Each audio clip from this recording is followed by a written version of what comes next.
नमस्कार, स्वागत है आपका हमारी खास पेशकश में और मैं हूं आपके साथ मनोज मानस। हम बात कर रहे हैं ईवीएम पर। फिर उठे सवाल, कैसा मकड़जाल। लोकसभा चुनाव खत्म हुए हैं, नई सरकार का गठन भी हो चुका है, लेकिन इलेक्ट्रॉनिक वोटिंग मशीन यानी ईवीएम का विवाद खत्म होते नहीं दिख रहा है। दरअसल कांग्रेस सांसद राहुल गांधी ने जो कहा है उसको लेकर एक बार फिर से बहस छिड़ गई है। यही कि भारत में ईवीएम ब्लैक बॉक्स की तरह है, किसी को भी इसकी जांच की अनुमति नहीं है। आपको बता दें कि राहुल का बयान दुनिया के सबसे अमीर बिजनेसमैन एलोन मस्क के एक सोशल मीडिया पोस्ट के बाद आया। टेस्ला के सीईओ मस्क ने 15 जून को लिखा कि ईवीएम को खत्म कर देना चाहिए, इसे इंसानों या एआई द्वारा हैक किए जाने का खतरा है। हालांकि ये खतरा कम है, फिर भी बहुत ज्यादा है। अमेरिका में इससे वोटिंग नहीं करवानी चाहिए। मस्क ने यह बात अमेरिका के राष्ट्रपति पद के उम्मीदवार रॉबर्ट एफ कैनेडी जूनियर की एक पोस्ट को रिपोस्ट करते हुए कही। कैनेडी जूनियर ने आपको बता दें प्यूर्टो रिको के चुनाव में ईवीएम से जुड़ी अनियमितताओं के बारे में बताया था। अमेरिका में नवंबर में राष्ट्रपति चुनाव होंगे। कैनेडी ने पोस्ट में लिखा था कि प्यूर्टो रिको के प्राइमरी इलेक्शन में ईवीएम से वोटिंग के दौरान कई अनियमितताएं सामने आई थी।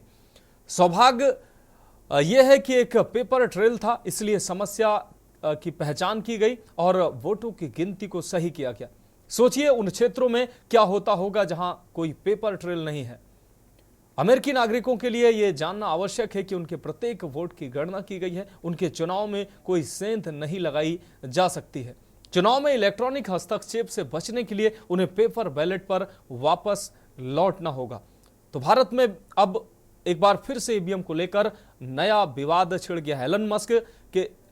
एलन मस्क के रिट्वीट के बाद अब यह मामला एक बार फिर से गर्म होता नजर आ रहा है। प्रवेश शर्मा हमारे साथ दिल्ली से हमारे संवाददाता जुड़ गए हैं, उनसे जुड़ेंगे और समझेंगे।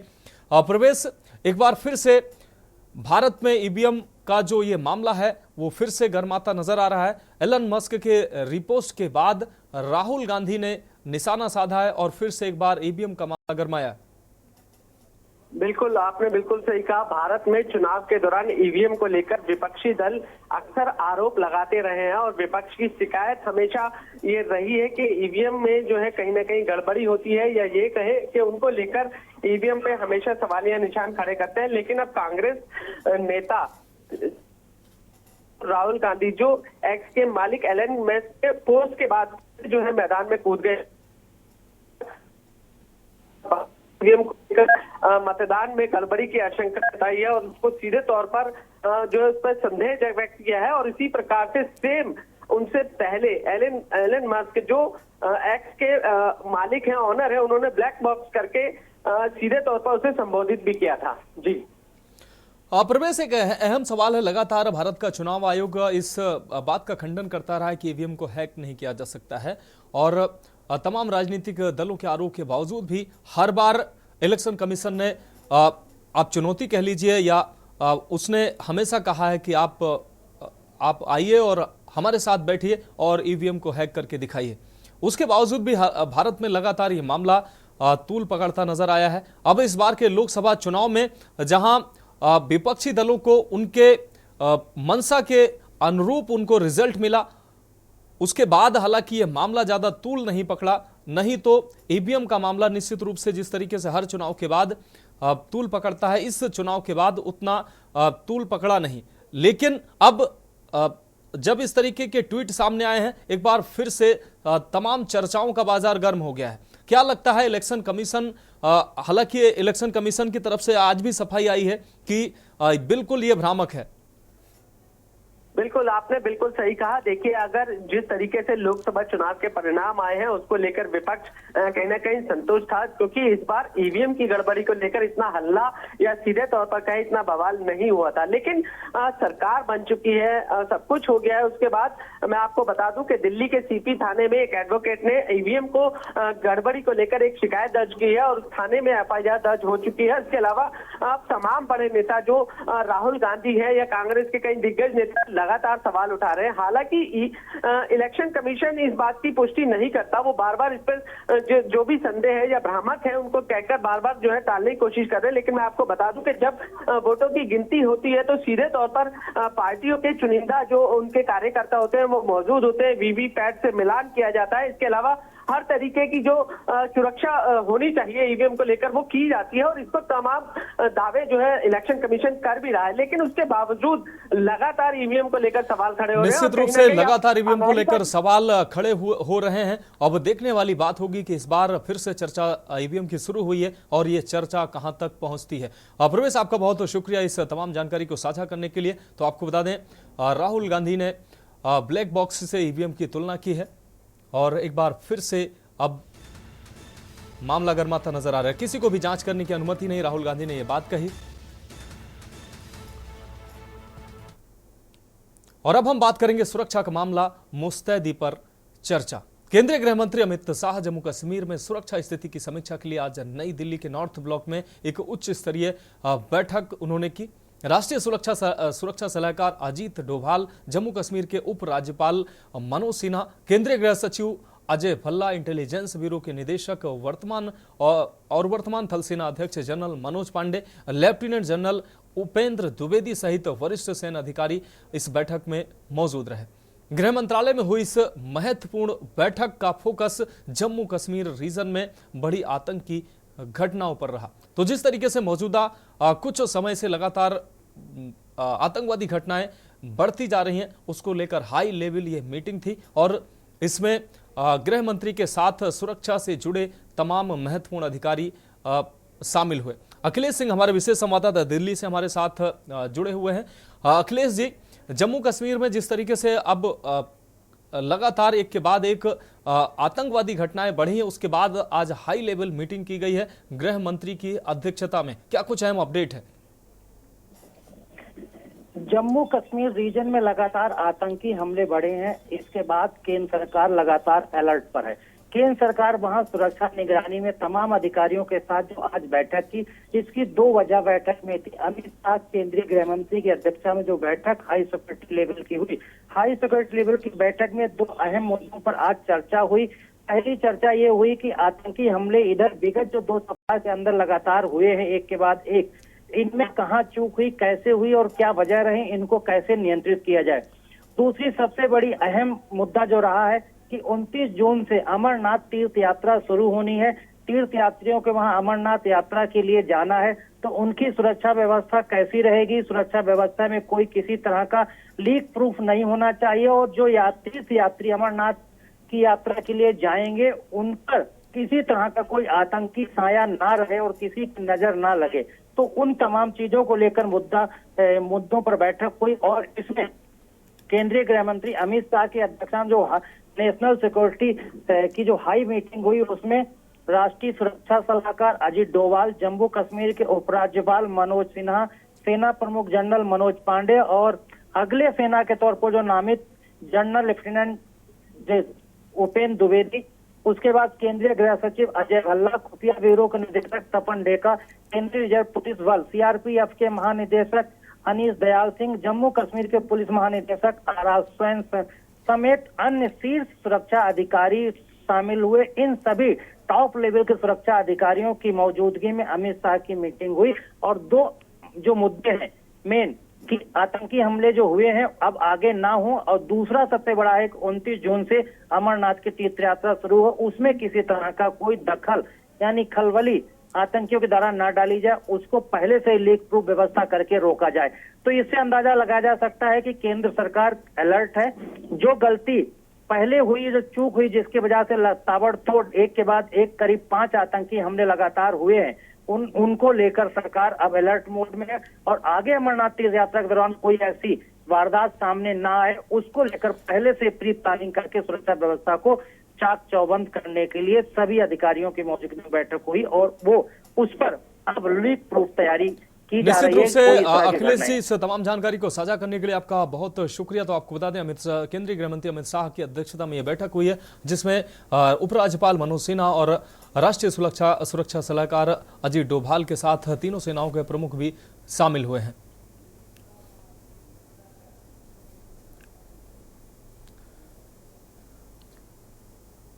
और अब हम बात करेंगे नीट का मसला गर्म, धर्मेंद्र प्रधान का यूटर्न। नीट मामले में केंद्रीय शिक्षा मंत्री धर्मेंद्र प्रधान का यूटर्न एक बार फिर नजर आया है। देश भर में नेशनल टेस्टिंग एजेंसी के खिलाफ बड़े पैमाने पर हो रहे विरोध प्रदर्शन के बीच उन्होंने माना है कि नीट परीक्षा परिणाम में कुछ गड़बड़ियां जरूर हुई हैं। जो भी बड़े अधिकारी इसमें शामिल पाए जाएंगे उन्हें बख्शा नहीं जाएगा। उन्होंने यह भी माना कि एनटीए में सुधार की भी जरूरत है। नीट परीक्षा परिणाम में धांधली को लेकर देश भर में छात्र और अभिभावकों की नाराजगी और प्रदर्शन जारी है। एनटीए के खिलाफ प्रदर्शन लगातार छात्र और अभिभावक कर रहे हैं। दिल्ली यूनिवर्सिटी और जवाहरलाल यूनिवर्सिटी जैसे बड़े शिक्षण संस्थानों के छात्र संगठन एनएसयूआई, एआईएसए, एसएफआई और एबीवीपी भी छात्रों के साथ जमकर आवाज उठा रहे हैं। उधर बिहार के पटना, नालंदा, गुजरात के गोधरा में नीट पेपर लीक की ओर संकेत करने वाले कई सबूत भी मिले हैं।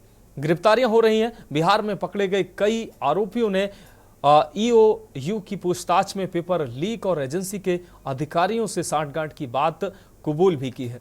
अब केंद्रीय शिक्षा मंत्री ने भी नीट में हुई गड़बड़ी की बात मानी है और उन्होंने कहा है कि जो भी इसमें बड़े अधिकारी शामिल होंगे उन्हें बख्शा नहीं जाएगा। तो नीट का मामला पूरे देश में गर्म नजर आ रहा है। छात्र और अभिभावक सड़कों पर उतरकर विरोध प्रदर्शन कर रहे हैं और इसमें जहां परीक्षा को दोबारा कराए जाने की मांग कर रहे हैं, वहीं दोषियों पर कार्रवाई की भी मांग कर रहे हैं। लगातार जिस तरीके से परीक्षाओं के लीक होने की खबरें सामने आ रही, नीट परीक्षा में भी अब ये धांधली सामने आई है और गुजरात और बिहार के कुछ इलाकों में ये परीक्षा, इस पेपर के लीक होने के सबूत भी जांच एजेंसियों को मिले हैं, जिसके बाद अब एक बार फिर से सवाल खड़े हो गए हैं। वहीं केंद्रीय शिक्षा मंत्री धर्मेंद्र प्रधान ने अब माना है, पहले उन्होंने कहा था कि बिल्कुल भी कोई गड़बड़ी नहीं है, लेकिन अब उन्होंने माना है कि इसमें कहीं ना कहीं गड़बड़ियां हुई हैं।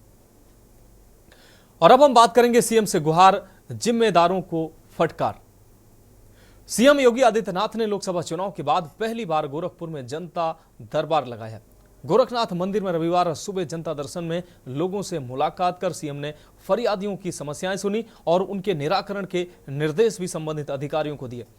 जनता दर्शन में काफी संख्या में ऐसे लोग भी थे जो गंभीर बीमारियों के इलाज में आर्थिक मदद की गुहार लेकर भी आए थे।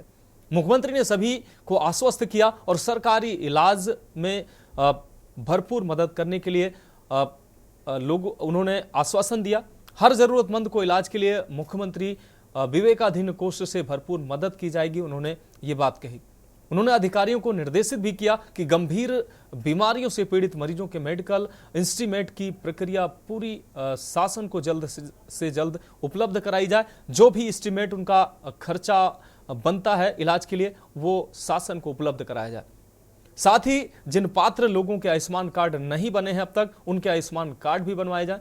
गोरखनाथ मंदिर में जनता दर्शन में सीएम योगी ने करीब 350 लोगों की समस्याएं सुनी। साथ ही समयबद्ध, गुणवत्तापूर्ण और संतुष्टिपरक समाधान के निर्देश अधिकारियों को दिए। मंदिर परिसर के महंत दिग्विजय नाथ स्मृति भवन के बाहर कुर्सियों पर बैठाए गए लोगों तक मुख्यमंत्री खुद पहुंचे और बड़े इत्मीनान से उनकी बात सुनने के बाद उनके प्रार्थना पत्रों को संबंधित अधिकारियों को अपने हाथों से दिए। गोरखनाथ मंदिर प्रवास के दौरान मुख्यमंत्री एवं गोरक्ष पीठाधीश्वर योगी आदित्यनाथ ने रविवार सुबह मंदिर के गौशाला में गौसेवा भी की। उन्होंने गौवंश का हाल जाना और उन्हें अपने हाथों से गुड़ और रोटियां खिलाई। गौशाला का भ्रमण कर सीएम योगी ने गौवंश को उनके विभिन्न नामों से पुकारा। सीएम योगी की आवाज सुनते ही गौवंश उनके पास आ गए। सीएम योगी ने उन्हें दुलार कर अपने हाथों से गुड़ और रोटियां खिलाई।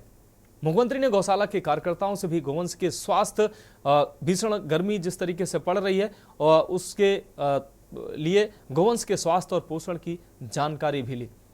तो मुख्यमंत्री गोरखपुर दौरे पर रहे। रामशंकर यादव हमारे संवाददाता, आपको बता दें ब्यूरो चीफ हमारे गोरखपुर से हमारे साथ जुड़ चुके हैं। रामशंकर, मुख्यमंत्री लोकसभा चुनाव के बाद मुख्यमंत्री अब गोरखपुर पहुंचे हैं। उन्होंने जनता दरबार लगाया है और लोगों से उनकी समस्याएं सुनी और उनकी जो फरियादी आए हैं उनसे उनकी समस्याओं के निराकरण के निर्देश भी दिए हैं। रामशंकर,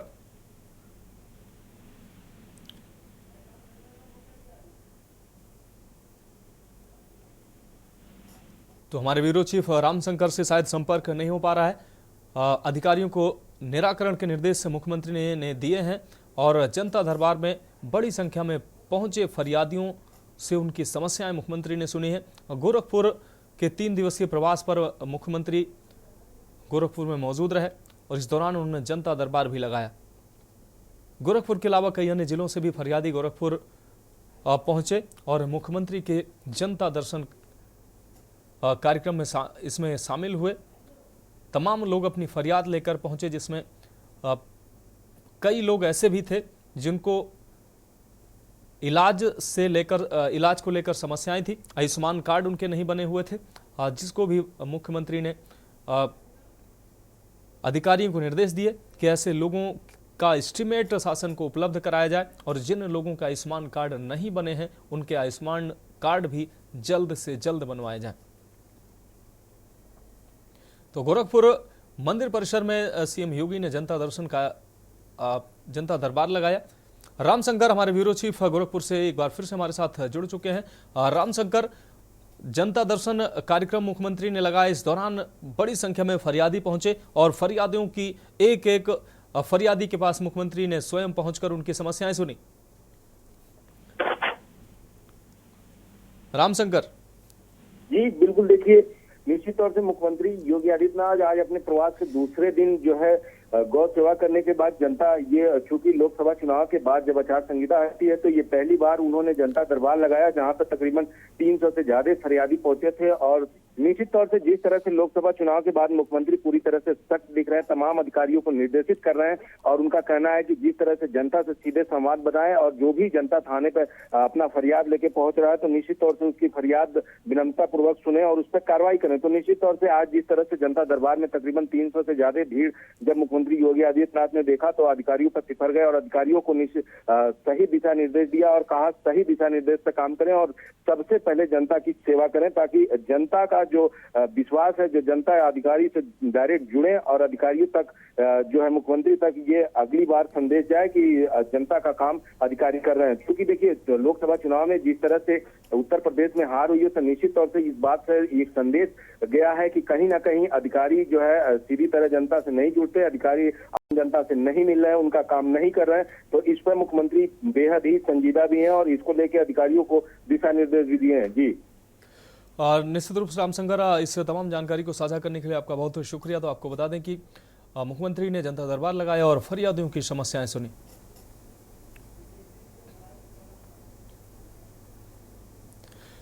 और अब हम बात करेंगे बीजेपी की अंगड़ाई सड़क पर आई। पानी की किल्लत पर दिल्ली सरकार को भाजपा लगातार कटघरे में खड़ा कर रही है। आज जल संकट को लेकर भाजपा ने जगह जगह प्रदर्शन भी किया।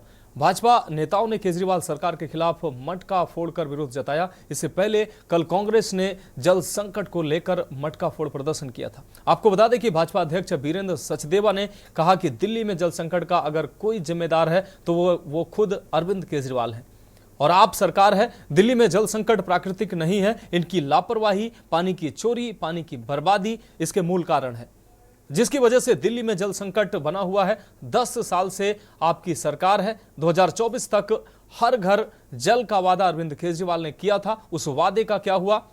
वहीं भाजपा सांसद बांसुरी स्वराज ने दिल्ली में पानी की कमी को लेकर दिल्ली सरकार के खिलाफ मटका फोड़ विरोध प्रदर्शन में हिस्सा लिया। तो लगातार दिल्ली में जिस तरीके से जल संकट बना हुआ है उसको लेकर लगातार प्रदर्शन भी जारी। आम जनता के साथ अब राजनीतिक दल भी इस प्रदर्शन में शामिल हो रहे हैं। दिल्ली में जो जन संकट है ये प्राकृतिक संकट नहीं है, ये आम आदमी पार्टी की सरकार के द्वारा बनाया हुआ एक संकट है जिसके तहत वो भ्रष्टाचार करते हैं और टैंकर माफिया को प्रोत्साहित करते हैं।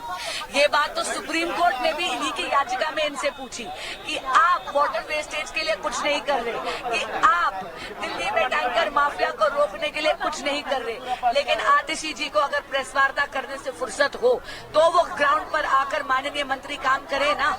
आपको भी मालूम है कि आंटी ने मार्च में ही बोल दिया था कि दिल्ली में बहुत भीषण गर्मी होने वाली है, लेकिन इन्होंने ना तो सर्वदलीय बैठक बुलाई, ना दिल्ली जल बोर्ड के इंफ्रास्ट्रक्चर को रिपेयर करा। हाल ही में दिल्ली जल बोर्ड जीके के पास 1.5 किलोमीटर के आसपास एक पाइपलाइन फटी थी। लोग कहते कहते थक गए, आम आदमी पार्टी के जनप्रतिनिधियों ने संज्ञान नहीं लिया।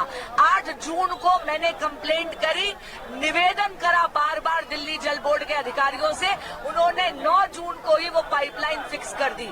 नियत हो तो नियति भी बदल जाती है, लेकिन आम आदमी पार्टी की सरकार की नियत ही नहीं है, इसलिए दिल्ली को प्यासा मारना इन्होंने दिल्ली की नियति बना दिया है। हमारे संवाददाता इस खबर पर हमारे साथ जुड़ गए हैं। पूर्वेश, दिल्ली में पानी के लिए लोग त्राही मांग कर रहे हैं और कल कांग्रेस ने मटका फोड़ आंदोलन, आपको बता दें, आंदोलन किया था और आज बीजेपी ने जगह जगह प्रदर्शन किया है। क्या कुछ अहम अपडेट है इस खबर पर? गर्मी पड़ रही है, दूसरी तरफ दिल्ली में पानी की किल्लत है, लगातार लोग पानी को लेकर परेशान नजर आ रहे हैं, जिसको लेकर अब दिल्ली में राजनीति साफ तौर पर दिखाई दे रही है। मैं आपको बता दूं कि आम आदमी पार्टी सीधे तौर पर बीजेपी पर टीका फोड़ रही है, तो बीजेपी बार बार आम आदमी पार्टी पर, और आज बीजेपी ने 14 जगह जो है मटका फोड़ प्रदर्शन किया था, जिसमें विशेष रूप से बता दूं कि पूर्वी दिल्ली में जो है वीरेंद्र सचदेवा पहुंचे थे और उन्होंने मटका फोड़ा था और सीधे तौर पर ये आरोप लगाया था कि जो कुछ हो रहा है आम आदमी पार्टी और अरविंद केजरीवाल की वजह से हो रहा है। अगर वो आज सत्ता को छोड़ दे, इस्तीफा दे दे और बीजेपी को यह मौका मिले तो वो 15 दिन में दिल्ली की पानी की समस्या दूर कर देंगे। निश्चित रूप से प्रवेश, आपका बहुत शुक्रिया इस तमाम जानकारी को साझा करने के लिए। तो आपको बता दें, दिल्ली में जल संकट लगातार बना हुआ है, लोग पानी के लिए, पानी की एक एक बूंद के लिए तरस रहे हैं। वहीं राजनीति भी जमकर हो रही है, कांग्रेस और भाजपा आम आदमी पार्टी पर जोरदार हमलावर हो रहे हैं। और अब हम बात करेंगे महंगाई की मार, जनता लाचार। शहर की तरह गांव में भी बिजली की आपूर्ति होने पर ग्रामीणों को अब शहरी दर से बिजली का बिल देना होगा। ऐसे में 2.85 करोड़ ग्रामीणों का बिजली का बिल लगभग 1.5 गुना बढ़ जाएगा। पावर कॉर्पोरेशन के निदेशक मंडल ने इस संबंध में निर्णय लिया है कि सभी बिजली कंपनियों के प्रबंधक निदेशकों से कहा गया है कि शहरी शेड्यूल के अनुसार जिन ग्रामीण फीडर से ज्यादा बिजली दी जाए उसे शहरी फीडर में तब्दील कर शहरी दर से उनसे पैसे वसूले जाएं। दरअसल वर्तमान में बिजली आपूर्ति को लेकर जो शेड्यूल तय किया गया है उसके अनुसार ग्रामीण क्षेत्रों में 18 घंटे, नगर पंचायत व तहसील मुख्यालयों पर 21 से 21.5 घंटे और बुंदेलखंड को 20 घंटे, जबकि जिला व मंडल मुख्यालयों और महानगरों को 24 घंटे बिजली आपूर्ति करने की व्यवस्था है। हालांकि लोकसभा चुनाव के दौरान गांव तक में 23 से 24 घंटे बिजली आपूर्ति होती रही है और अब एक बार जिस तरीके से अब बिजली के दर ग्रामीण क्षेत्रों में भी शहरी तरीके से बढ़ाने की बात कही है, ऐसे में अब निश्चित रूप से इस पर सवाल उठने लाजमी है। मधुर मोहन हमारे ब्यूरो चीफ कानपुर से हमारे साथ जुड़ गए हैं। मधुर, बिजली विभाग ने अब ग्रामीण क्षेत्रों के जो रेट है वो शहरी क्षेत्रों की तरह करने की बात कही है, क्या कुछ अहम अपडेट है? बिल्कुल, आपको बताना चाहेंगे, जैसे चुनाव नतीजे आए थे तो लोगों ने जो वोट किया था वो इसलिए किए थे कि कहीं ना कहीं उनको बेरोजगारी जो थी और जो महंगाई थी उससे उनको बहुत लाभ मिलेगा। लेकिन जो जैसे चुनाव के रिजल्ट आने के बाद जो महंगाई बढ़ रही है और जो बिजली दरें बढ़ाई गई है उससे लोग काफी परेशान है। हम बात करें यदि नगर की, शहर की, और तो उसमें जो बिजली दरें थी वो तो 7 पॉइंट कुछ थी, लेकिन जो ग्रामीण था उनको बहुत रात से उनको कम बिजली थी। लेकिन अब जो सरकार ने ये चीज कर दी है कि बिजली का शहर की हो ग्रामीण की हो सब एक ही तरीके लागू होगी, तो उसको देखते हुए ग्रामीण, वाकई जो ग्रामीण के वोटर थे, जो ग्रामीण लोग हैं वो काफी परेशान, क्योंकि अभी जीरो रिपोर्टिंग हम लोग बात की, ग्रामीणों के साथ कहना था कि ये हम लोग साथ बहुत गलत किया। हम लोग ने जो वोटिंग की थी, जो सरकार बनाई है इसलिए बनाई थी क्योंकि हम लोग को थोड़ा लाभ मिलेगा उससे हम लोगों को, लेकिन यहाँ तो दरें और बढ़ा दी गई है। तो कहीं ना कहीं चिंता का सवाल है उनके लिए, ग्रामीणों के लिए, क्योंकि अब जो दरें आ रही हैं वो सेम हो जाएंगी, तो शायद ग्रामीणों से शहरी क्षेत्र उस पर जो बिजली बिल आएगा वो सेम आएगा। जी मधुर, जिस तरीके से शहरी क्षेत्रों में तो जिस तरीके से बिजली ठीक है, लोगों की आमदनी का जरिया होता है, उनकी आमदनी ज्यादा होती है, ग्रामीण क्षेत्रों में इसका व्यापक असर पड़ेगा। बिल्कुल सही है कि जो शहरी क्षेत्र है वहाँ तो कई एक स्रोत है कि आदमी कमाने के, लेकिन जो ग्रामीण क्षेत्र है उसमें वाकई स्रोत बहुत कम होते हैं। लेकिन उनके लिए बहुत चिंताजनक बात है, क्योंकि अब ग्रामीण क्षेत्र पहले ये था कि आपका मीटर लगता था तो आपको एक बता था कि आपको 500-600 रुपए सिर्फ महीना देना है, लेकिन अब क्या है, आप उसका बिजली बिल पूरा जितना आप दिलाएंगे उतना आपको यूजर चार्ज देना पड़ेगा। कहीं ना कहीं ये बहुत चिंता का विषय है ग्रामीणों के लिए। और ग्रामीण जो लोग हैं उनसे जो बात हुई तो उनका साफ कहना कि हम लोग के लिए एक बहुत बड़ी चिंता का विषय है, क्योंकि हम लोग कम कम कमाते हैं, हम लोग कैसे पूर्ति कर पाएंगे? क्योंकि जो महंगाई बढ़ रही है उसको लेकर पहले से परेशान थे, जो बिजली दरें हैं उनको लेकर काफी चिंतित हैं। निश्चित रूप से मधुर मोहन, इस तमाम जानकारी को साझा करने के लिए आपका बहुत बहुत शुक्रिया। तो आपको बता दें कि शहरी क्षेत्रों की तरह ग्रामीण क्षेत्रों में बिजली दरों को समान करने की बात कही गई। अब निश्चित रूप से ग्रामीण क्षेत्रों में इसका असर साफ तौर से दिखाई देगा। तो हमारी खास पेशकश में फिलहाल अभी के लिए इतना ही। मुझे दीजिए इजाजत और आप देखते रहिए के न्यूज इंडिया। आप देख रहे हैं के न्यूज, खबरों का सारथी।